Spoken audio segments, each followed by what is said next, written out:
Nahigugma ko sa usa ka gwapo. Apan, giango-ango. Mauna ang akong paminaw karon sa akong boyfriend, DJ Sam. Ingon sa giango-ango na gyud siya.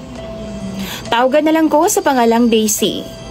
23 anyos pa ko DJ Sam ug nagtrabaho sa usa ka mall dinhi sa amoang syudad. DJ Sam, duna ko'y uyab nga tawagan na lang nato sa pangalang Fred.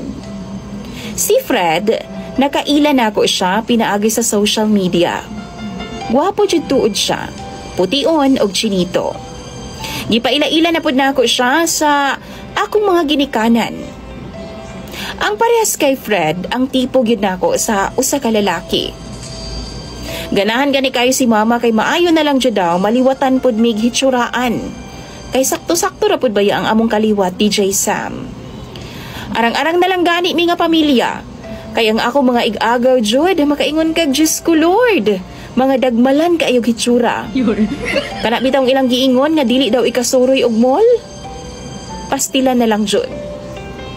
Nag-meet up mi ni Fred sa Tagum City DJ Sam. Ug duna joy nahitabo sa amua.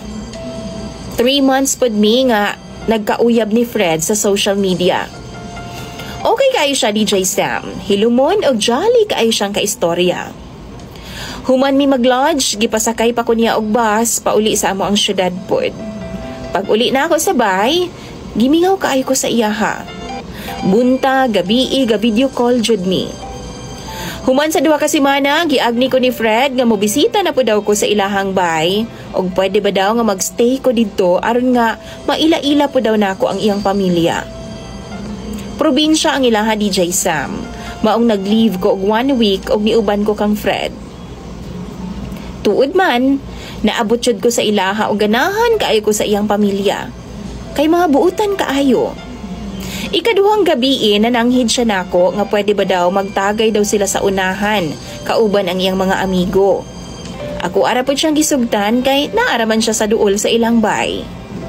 Apan bandang 9:00 sa gabi DJ Sam, naghangos na nga mi pauli si Fred.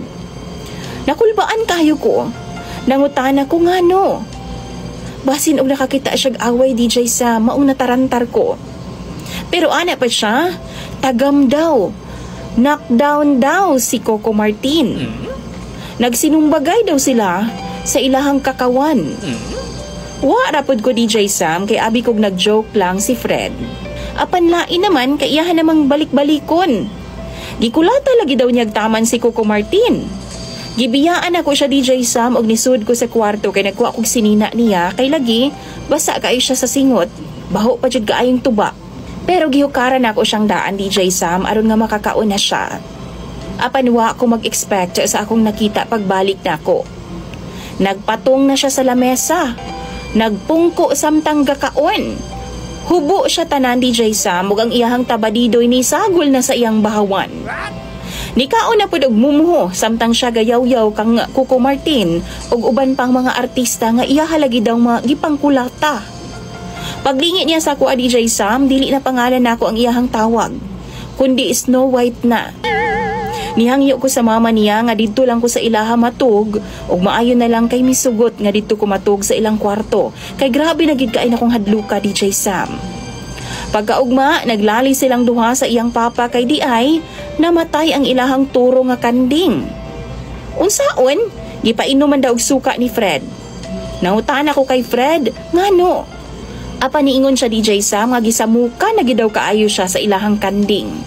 Gikapoy na daw siya, kay kapila daw sa usa ka gabi magsigi daw pangagda sa iyaha og jakul. Tinuod DJ Sam, gipagbigyan na daw niya ang kanding nila nga magjakul daw sila dungan. Pero dili gyud daw matagbaw. Maong sa kalagot daw niya kay uwagon daw kaayo ang ilahang kanding, iyahan na lang daw gipatay. DJ Sam, naghilak in taon ang mama ni Fred nga naglubong sa ilahang kanding. Samtang ako, grabe na gyud ang akong kakulba ug kaulion na gyud kaayo ko. Apan nahadlo ko mananghid kang Fred. Pagkagabi ana, nagrosaryo mi sa mama ni Fred. After 30 minutes, pagawas na ako, iya akong giingnan nga dili daw ko magpada sa iyahang mama. Di daw ko magtuo-tuoan ang giampuan sa iyang mama. Kanang Ginoo sa iyang mama kay bayot daw na. Gipiangan na daw niya kaisa ang atong Ginoo DJ Sam. Maunang mahadlok daw sa iyaha. Tapos ako magludluho daw ko. DJ Sam, wa na jud ko makasabot niya, maong nitando na lang kog oo. Dunay mga higayon nga tarong baya pud si Fred. Apan usahay mulikoy gyud siya. Og bantayan ako nga mastorya baya siya no nga siya rang usa. Kung ako siyang supako, nasudlan daw kog dautan nga espiritu. DJ Sam, gakurog yun in taon ko samtang gaatubang kay Fred.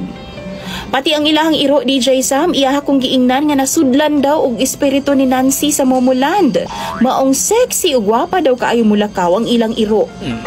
DJ Sam, nangutan ako sa mama niya kung wa ba siya schedule nga mulakaw kay murag wa naman gyud siya duty. At tulon unta nako nga maglakaw si Fred. Ayha ko mo pa uli sa amoa DJ Sam. Dunay kausa DJ Sam samtang didto ako nag-star. Nag-set up siya entablado sa atubangan jud sa balay. Kay mag-concert lagi daw sila sa air supply. Wow. Feel na feel kay niya nga nagkanta-kanta siya DJ Sam nga doon nagi siya daghan kay mga audience. Pero ang iya mga audience, mga iro rapod sa among mga silingan. DJ Sam, perti na gid na akong hadluka og wa na gid na ako mapugna ng akong kaugalingon.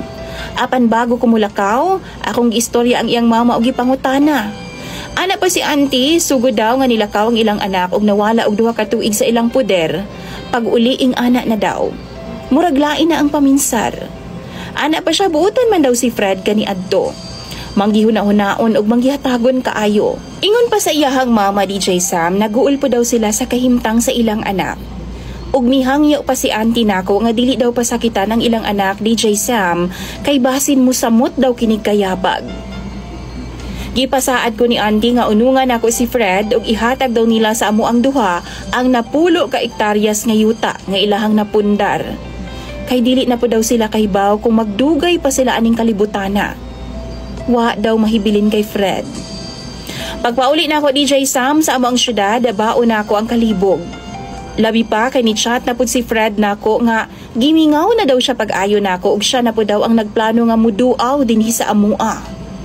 DJ Sam, kulbaan na kay ko. Naglibog ko kung unsay akong buhaton. Maunang sa mga followers nimo, tambagi daw ko ninyo. Daisy.